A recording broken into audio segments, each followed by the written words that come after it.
नमस्कार। भाग्योदय विचार प्रवाह श्रृंखला की 246वीं 246 कड़ी में आपका स्वागत है, अभिनंदन है। प्रणाम करता हूँ, नमस्कार करता हूँ। यह रविवासरीय चर्चा साप्ताहिक वार्ता। आज रविवार 9 फरवरी 2025। बचपन से सुना था कि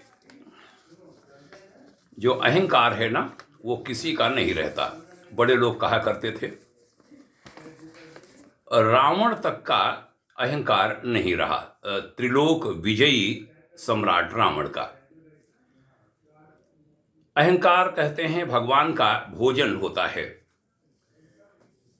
कल दिल्ली विधानसभा चुनाव के परिणाम आने के बाद वह उक्ति याद आ गई। तभी एक वीडियो दिख गया एक्स पर, ट्विटर पर। दिल्ली के पूर्व मुख्यमंत्री श्री अरविंद केजरीवाल जी कह रहे थे, ये मोदी जो है ना, मोदी माने हमारे प्रधानमंत्री श्री नरेंद्र मोदी जी, ये मुझे इस जन्म में तो हरा ही नहीं सकते। कल जो रिजल्ट आए उनमें वह स्वयं भी बुरी तरह हार गए। हार जीत होती रहती है, चुनाव में हार जीत कोई बहुत बड़ी बात नहीं, लेकिन दिल्ली के पूर्व सीएम की हार पर देश भर में बड़ी चर्चाएं कल से अब तक हो रही हैं। सबसे ज़्यादा कठोर टिप्पणी थी भाई श्री कुमार विश्वास की। उन्होंने मित्रहंता से लेकर न जाने क्या क्या उन्हें कह दिया, वो शब्द मैं बोल भी नहीं पाऊंगा।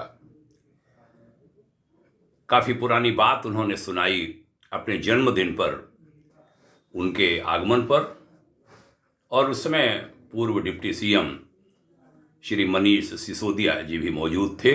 उस समय की घटना सुनाई, हमें भी खराब लगा जैसी वो वार्ता थी। उसमें अहंकार निश्चित रूप से झलकता था। 40-45 बरस पुराना साथ था उनका, बचपन से छोटी कक्षाओं से साथ पढ़े थे। वो अलग विषय है, सब अपनी अपनी बात कहते हैं, लेकिन मैं ये कहना चाहता हूं कि बड़ी उम्मीदें थीं श्री अरविंद केजरीवाल जी से।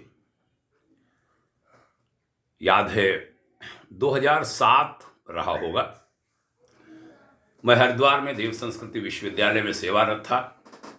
वह हरिद्वार आए थे, हमसे संपर्क हुआ था। दोनों भाई थे, सिसोदिया जी और केजरीवाल जी। इच्छा जताई थी विद्यार्थियों से एक मीटिंग हो जाए, और मैंने वो मीटिंग अरेंज कराई थी।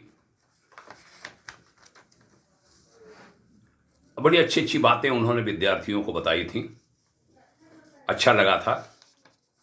बाद में भेंट का ज़्यादा सहयोग नहीं बन पाया। अन्ना आंदोलन में एक बार जाना हुआ, उस समय शांत कुंज के जो प्रमुख हैं आदरणीय डॉक्टर साहब, उनको भी उसमें ले गए थे। पूरी टीम गई थी शांत कुंज से, वो हुआ। फिर एक बार बाद में दिल्ली में मुख्यमंत्री बनने के बाद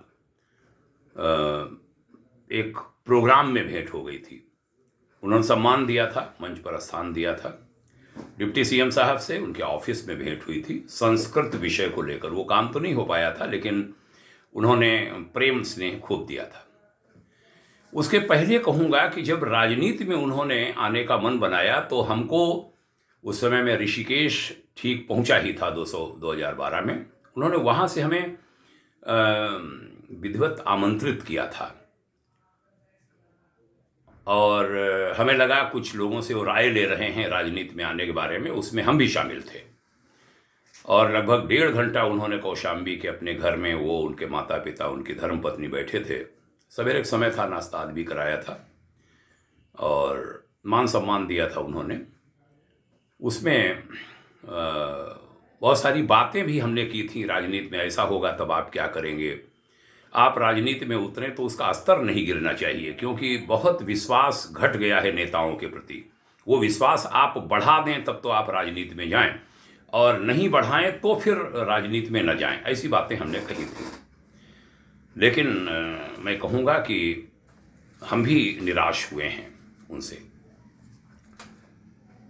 हमारे पास ज़्यादा अनुभूतियाँ तो नहीं हैं, लेकिन सारे परिप्रेक्ष्य में कहूँगा बहुत आशाएं थी बदलाव की। निराश हुआ देश। हमारे जीवन संघर्षों पर एक पुस्तक लिखी गई, उसका शीर्षक है असाध्य का एक साधक, राम महेश मिश्र। इस पुस्तक के पृष्ठ 146 पर जीवन के अव्यक्त दुख, इस शीर्षक से हमारे हाथों कुछ लिखा गया था। इस पुस्तक के लेखक हैं श्री राकेश चंद्र अग्रवाल और श्रीमती नीना अग्रवाल जी। पति पत्नी हैं, लखनऊ में रहते हैं, विकास नगर में। उन्होंने हमसे अपेक्षा की थी कि कुछ चीज़ें मैं लिखूं। कुछ उन्होंने टॉपिक दिए थे, उसमें एक ये भी था कि कोई खेद आप व्यक्त करना चाहें, दुख व्यक्त करना चाहें अपने जीवन के। तो मुझे याद है इसमें 7 बातें हमने लिखी थी, और 7 बातों में पहली बात थी, उसका शीर्षक था भारत में आंदोलनों की हवा निकल जाना। इस शीर्षक से मैंने कुछ लिखा था, मैं शब्दशः पढ़ना चाहूँगा। मैंने लिखा था, मेरे जीवन का सबसे बड़ा दुख है कि इस विशालकाय राष्ट्र से आंदोलनों की हवा निकल गई है। किसी देश के विकास में वहाँ के नागरिकों की भावनाओं का उमड़ा ज्वार, समय समय पर प्रगति के रुक रहे प्रवाह और सड़ी गली मान्यताओं को ध्वस्त करके स्वस्थ परंपराओं एवं परिस्थितियों की पुनर्स्थापना में बड़ा सहायक होता है। स्वाधीनता के आंदोलन में कई वीर स्वातंत्र सेनानियों के बाद सबसे बड़ी भूमिका नेताजी सुभाष चंद्र बोस ने निभाई थी। बाद में महात्मा गांधी के सत्याग्रह आंदोलन को इसका श्रेय मिला था। हमने आगे लिखा था, आजाद भारत में जयप्रकाश नारायण का आंदोलन एक उल्लेखनीय क्रांतिधर्मी आंदोलन था, लेकिन उसने इस देश को अनेक ऐसे राजनेता दिए जो न कुशल शासक बन सके और न ही राष्ट्र को कोई उच्च आदर्श एवं सकारात्मक दिशा दे पाए। हालात यहाँ तक बिगड़े कि इतने बड़े आंदोलन के बाद स्थापित केंद्रीय सरकार किसी एक प्रधानमंत्री के नेतृत्व में 2-3 साल भी नहीं चल पाई। आजाद भारत में वह हमारे देश की सबसे बड़ी असफलता थी। हाल का अन्ना आंदोलन, मैंने इसका जिक्र किया था। हाल का अन्ना आंदोलन अभिनव ज्वार उत्पन्न करने वाला आंदोलन था, लेकिन दुर्भाग्यवश उसकी भी हवा फुस हो गई। अन्ना आंदोलन से अपनी मर्जी से निकल पड़े राजनेता भी सम्यक अवसर मिलने के बावजूद देशवासियों के दिलों में कोई ऊंची जगह नहीं बना पाए। सफल आंदोलनों का कालांतर में निष्प्रभावी हो जाना इस देश की दुर्भाग्यपूर्ण नियति रही है।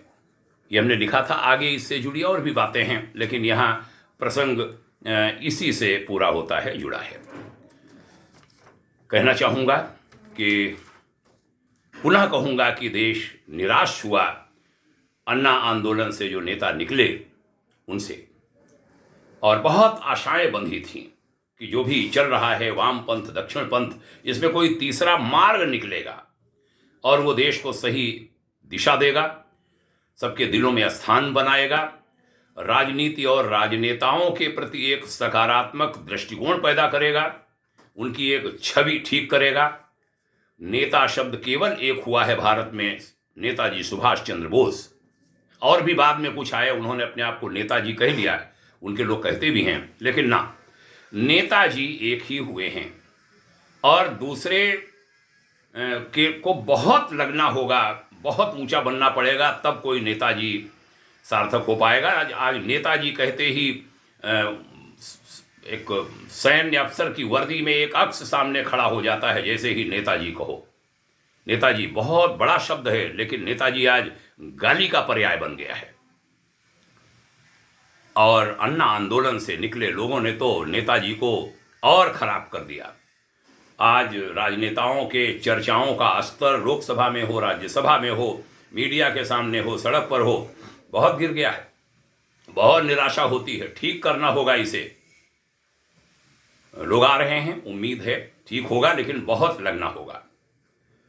तो आज इतना ही, बस यही कहूँगा, बदलें बदलें और बदलें। ये लोग भी और अन्य लोग भी। बदलो अपनी चाल, नया युग आने वाला है। महाकाल छोड़ेगा नहीं, सबको ठीक करेगा।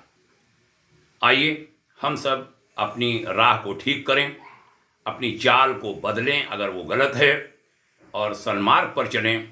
आप सबके उज्जवल भविष्य की भाग्योदय शुभाकांक्षा करता हूँ।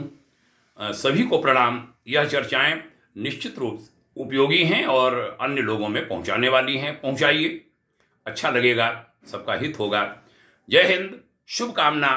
ओम शांति।